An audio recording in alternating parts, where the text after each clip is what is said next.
Hello students. Exactly this is one another question related to the disk in previous. Please आप लोग इस lecture को पढ़ने से पहले प्रीवियस 2 लेक्चर्स जरूर पढ़ के आएँ, तभी आपको ये क्वेश्चन बहुत इजी लगने वाला है. एग्जैक्टली अगर आप लोगों को पिछली प्रॉब्लम कर रखी है तो ये प्रॉब्लम करने में ज़्यादा आसानी नहीं होने वाली है. हम लोग अगर प्रॉब्लम को पढ़ें वही चीज़ें पूछी गई हैं. क्या पूछा गया ध्यान से देखो. पहले एक बारी मैं क्वेश्चन पूरा रीड कर देता हूँ कि consider a system which has average seek time. Seek time क्या होता है? किसी पर्टिकुलर ट्रैक तक पहुँचने का time. Rotational rate of the disk. Rotational rate होते ये रोटेशनल रेट एग्जैक्टली एक बताता है 1 मिनट में कितने राउंड जो है ये डिस्क घूमती है ना. और तीसरा ईच ट्रैक है जो 256 सेक्टर और हर सेक्टर का साइज गिवन. पूछ रहा है कि approximate time required to read 1200 random sector. तो एग्जैक्टली हमारा टारगेट ये कि एक सेक्टर को रीड करने में कितना टाइम लगेगा वो हमें फाइंड आउट करना. 1 सेक्टर उसको मल्टीप्लाई करना है 1200 से. ठीक है. तो एग्जैक्टली क्या क्या निकालना होगा? सीक टाइम निकालना होगा, रोटेशनल लेटेंसी निकालना होगा और तीसरा ट्रांसफर टाइम निकालना होगा. तीनों का सम क्या होता है? वो किसी पर्टिकुलर डेटा को रीड करने का टाइम होता है ना, किसी पर्टिकुलर सेक्टर को रीड करने का टाइम होता है. तो चलो शुरू करते हैं. तो सबसे पहले क्या फाइंड आउट करना है? सबसे पहले तो सीक टाइम तो आपका गिवन ही है, तो there is no need to find out anything related to seek time. तो सीक टाइम आपका कितना गिवन है? 60 नैनो सेकेंड. तो 60 nanosecond 10 to the power होता है -9. ये हो गया आपका 60 into 10 to the power -9 what second. Second आपको क्या निकालना है? Rotational latency.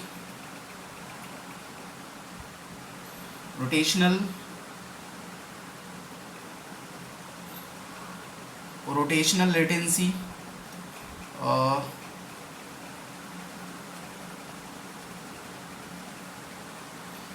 एक बात बताओ भाई, रोटेशनल लेटेंसी एग्जैक्टली क्या बताती है कि कोई भी पर्टिकुलर ट्रैक पे कोई भी पर्टिकुलर सेक्टर घूम के कितनी देर में आपकी रीड राइट हेडर के नीचे पहुंचेगा. तो रोटेशनल जो लेटेंसी होती है वो क्या होती है? Half rotation time. ये हम लोगों को ऑलरेडी डेफिनेशन में हम लोग लिख चुके हैं. ठीक है. तो हमें एग्जैक्टली क्या निकालना है? हाफ रोटेशन टाइम निकालना है. तो क्वेश्चन में क्या गिवन है कि 3600, देखो 3600 रोटेशन ये कितनी देर में पूरे करता है? 60 सेकेंड्स में. हमें कितना निकलना है? 1/2 रोटेशन निकालना है. पहले 1 निकाल लो. 1 क्या हो जाएगा? 60/3600 सेकेंड. और 1/2 कितना हो जाएगा आपका? Simple 63600 into 1/2 seconds. और अगर इसको भी आप कैलकुलेट करोगे तो क्या निकल के आएगा? 8.33 into 10 to the power -3 seconds. तो दो चीज़ें आपकी निकल गई एग्जैक्टली. अब सबसे ये इंपॉर्टेंट जिसमें हम लोगों ने प्रीवियस क्वेश्चन में भी सबसे ज़्यादा टाइम लिया था कि ट्रांसफ़र टाइम.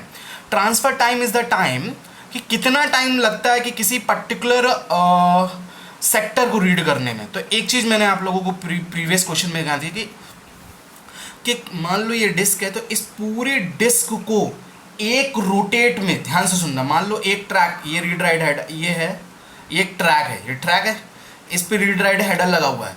तो अगर ये रीड राइट हेडर के नीचे से एक पूरा रोटेशन घूम गया तो ये पूरे ट्रैक का डेटा रीड कर लेगा. एम आई राइट? तो ध्यान से सुनो. तीसरा हमें फाइंड आउट करना है एग्जैक्टली क्या फाइंड आउट करना है? तीसरा थर्ड आपको फाइंड आउट करना है क्या? Transfer rate, sorry transfer time. Transfer time को मैं डिफाइन कर चुका हूँ एग्जैक्टली आप लोगों को. ट्रांसफर टाइम में जो भी होता है, transfer time is the time कि how much time is required to read required data from a sector. आपको जितना अमाउंट का डेटा रीड करना है उस डेटा को रीड करने में रीड राइट हेडर को कितना टाइम लगेगा, वो ट्रांसफर टाइम होता है. ठीक है. तो एग्जैक्टली पहले तो हम लोगों को हमेशा एक कॉमन सेंस होता है कि एक रोटेशन में, 1 रोटेशन में वो पूरे अमाउंट का डेटा रीड कर लेते हैं. मतलब टोटल अमाउंट ऑफ डेटा, मतलब एक ट्रैक का डेटा कितना होगा? ध्यान से सुनो. 1 ट्रैक का डेटा कैसे फाइंड आउट करोगे? ध्यान से देखो. अगर ध्यान 256 सेक्टर्स हैं और हर सेक्टर में 2 KB का डेटा, ये टोटल डेटा हो गया. इस डेटा को कितने रोटेशन टाइम में हम कंप्लीट कर सकते हैं? 1 रोटेशन टाइम में. 1 रोटेशन टाइम मैंने प्रीवियस क्वेश्चन में निकालना सिखाया. सिंपल कितना हो जाएगा? 60/3600 सेकेंड्स. ये प्रीवियस क्वेश्चन आप लोग जाके देख के आओ. 1 रोटेशन टाइम इजीली निकल जाएगा. अगर आप लोगों को डाउट हो रहा है तो सिंपल आप देखो कितना दे रखा है. 36 0 रोटेशन कितने सेकंड में, 60 सेकंड में। तो 1 रोटेशन कितना हो जाएगा, 60/360 रोटेशन। तो यही मैंने सॉल्व किया, 1 रोटेशन टाइम। तो पूरे ट्रैक का data, this is whole track data 256 into 2 kilobyte, ठीक है। उसको मैं इतने सेकंड में रीड कर लेता हूँ। तो एग्जैक्टली हमें कितना निकालना है, हमें ये निकालना है कि एक सेक्टर का डेटा, मतलब मात्र इतना निकालना है कि 2 KB डेटा को कितना टाइम लगेगा। एम आई राइट? तो 2 KB का निकालो, कैसे निकालोगे, सिंपल 1 KB का निकालोगे तो ये हो जाएगा तुम्हारा, अगर इस सबको मैथमेटिक्स तो आती ही है सॉल्व करना। तो 2 KB divided by 256 into 2 KB, calculations करनी है, नथिंग एल्स। मतलब आपको 2 KB कितने देर में ट्रांसफ़र हो जाएगा, वो ट्रांसफ़र टाइम हो जाएगा डेटा का 60/3600 सेकेंड्स। और अगर आप इसे कैलकुलेट करोगे तो ये निकल के आएगा 6.5 into 10⁻⁻5। Please do it calculation by yourself. Okay fine. तो आपका ट्रांसफ़र टाइम हो गया। क्या टाइम है ये, एक सेक्टर को, ध्यान से सुनना। अब मैं फाइनली, ध्यान से सुनो मेरी बात, मैं यहाँ पर लिख रहा हूँ फाइनली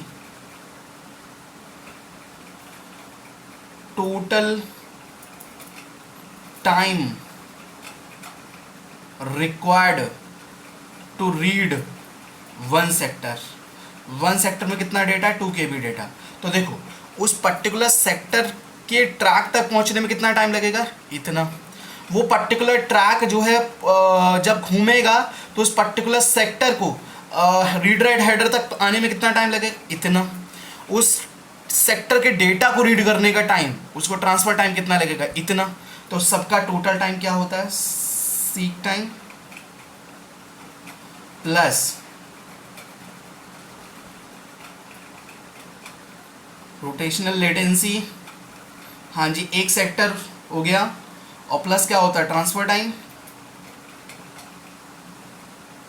ये क्या होता है, total amount of time required to read 1 sector, कितने का पूछा गया क्वेश्चन में, approximate time required to read 1200 sector. तो इसको किससे मल्टीप्लाई कर दोगे, 1200 सेक्टर से, हाँ जी। तो सीक टाइम कितना गिवन है, 60 into 10⁻⁻9 seconds, okay. Plus rotational latency कितनी निकाली हम लोगों ने, 8.33 इंटू 10⁻⁻3, ये देखो। और उसके अलावा प्लस ट्रांसफर टाइम कितना निकला है, 6.5 इंटू 10⁻⁻5। इसको किससे मल्टीप्लाई करना है, 1200 से। पूरा कैलकुलेट करोगे तो आपका आएगा ये 10 सेकेंड्स, ठीक है। आप लोग प्लीज़ इसे कैलकुलेट करें।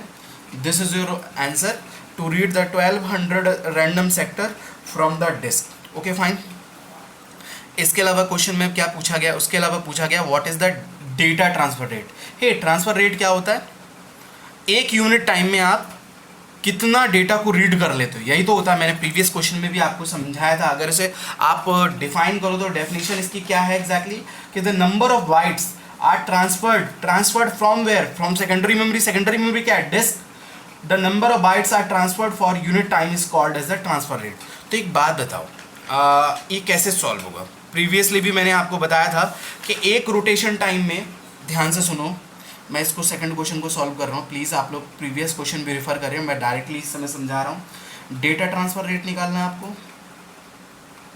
डेटा ट्रांसफर रेट, हाँ जी। अब ध्यान से देखो, 1 रोटेशन टाइम कितना होता है, 60/3600, इसे निकालना मैंने सिखाया था। 1 रोटेशन टाइम इतना होता है।